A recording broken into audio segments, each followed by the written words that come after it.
grande violence, à la fois sur la butte Montmartre où on a vu la quenelle qui a été chantée, et puis dans le métro, cette scène, une vieille dame face à 3 gilets jaunes visiblement assez éméchés qui tenaient des propos antisémites, et elle s'est levée dans le métro pour leur dire « Je suis juive et j'ai été déportée à Auschwitz ». Ils ont nié face à elle les chambres à gaz et ils ont ricané. Tous ces actes, on en parle avec vous, Simone Rodan, bonjour. Bonjour. Merci d'être avec nous. Vous êtes la directrice Europe de l'American Jewish Committee, le comité juif américain. D'abord, cette question, antisémitisme et gilets jaunes. Franchement, on ne voit pas le rapport. Où est le rapport? Un mouvement au départ qui voulait lutter contre trop de taxes, pas de quoi vivre, le diesel trop cher, et puis voilà que ça bascule vers le rejet du juif. Comment est-ce que vous voyez ce basculement? En soi, vous avez raison. Il n'y a aucun rapport et aucune raison. Mais finalement, quand il n'y a on jamais de regarde raison pour l'antisémitisme, mais on se demande qu'est-ce que ça vient faire là, quoi. C'est ça, quand on regarde l'histoire de l'antisémitisme, en réalité, jamais vraiment besoin d'une raison. C'est d'ailleurs finalement souvent à l'absence de raison qu'on le reconnaît. L'antisémitisme est probablement finalement la haine fantasmée par excellence. Mais on va quand même essayer de répondre un peu à votre question. Je pense qu'il y a plusieurs éléments, plusieurs grilles de lecture qui peuvent éventuellement nous permettre d'analyser la situation. Lesquels? Premièrement, dans l'histoire, quand on regarde l'antisémitisme, certaines personnes, quand ils sont dans une situation difficile, ont toujours besoin d'accuser l'autre. Et qui est l'autre, c'est mieux le comme juif, l'autre par excellence que le juif.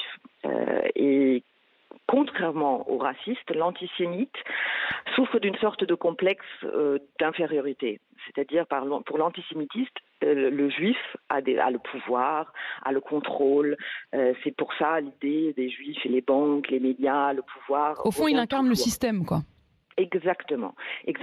Et nous avons, en fait, d'une certaine manière, avec ce mouvement de Gilets jaunes, en tout cas une partie, est un mouvement anti-système.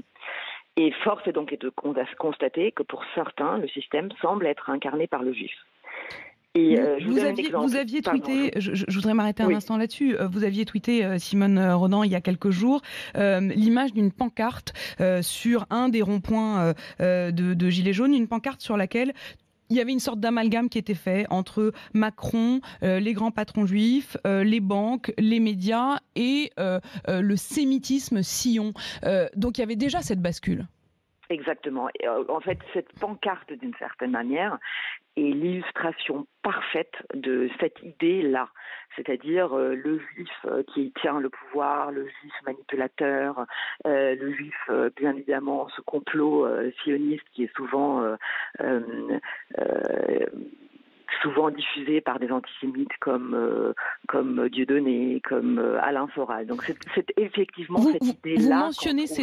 Vous mentionnez ces deux-là. Précisément, on les voit rôder en quelque sorte autour du mouvement des Gilets jaunes. On a vu que Dieudonné était présent physiquement parfois avec des Gilets jaunes, qu'il avait enfilé lui-même le gilet jaune. Et puis il y a cet initiateur un peu étrange, sulfureux. On ne comprend pas très bien d'où il vient. Ce personnage qui émerge, Étienne Chouard, qui est donc l'un des initiateurs du RIC, le référendum d'initiative citoyenne, et qui lui-même a plusieurs fois manifesté une forme de sympathie vis-à-vis d'Alain Soral. Alain Soral, dont on le rappelle, il a été condamné à plusieurs reprises à la prison pour des propos antisémites, pour diffamation, pour des injures raciales.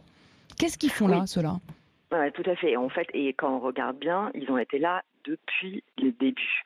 Donc effectivement, je pense que ça c'est un autre élément qui, je pense, peut nous permettre de comprendre. Je pense qu'aujourd'hui, et j'ai entendu le précédent intervenant, nous faisons face aujourd'hui à une vraie crise politique, à une vraie crise de la démocratie, et qu'on voit d'ailleurs d'une certaine manière de formes différentes un peu partout. En Angleterre avec le Brexit, en Italie, en Hongrie, aux États-Unis même.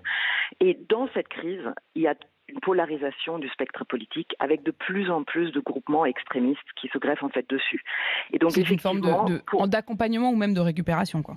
Exactement. Et donc c'est finalement la situation rêvée pour des individus comme Alain Soral ou Dieudonné. Merci beaucoup. Merci Simone Rodan d'avoir été avec nous. Je rappelle que vous êtes la directrice Europe de l'American Jewish Committee et que vous veniez donc commenter ces actes et ces propos qui ont eu lieu ce week-end et cette façon de se catapulter en quelque sorte des Gilets jaunes et de l'antisémitisme.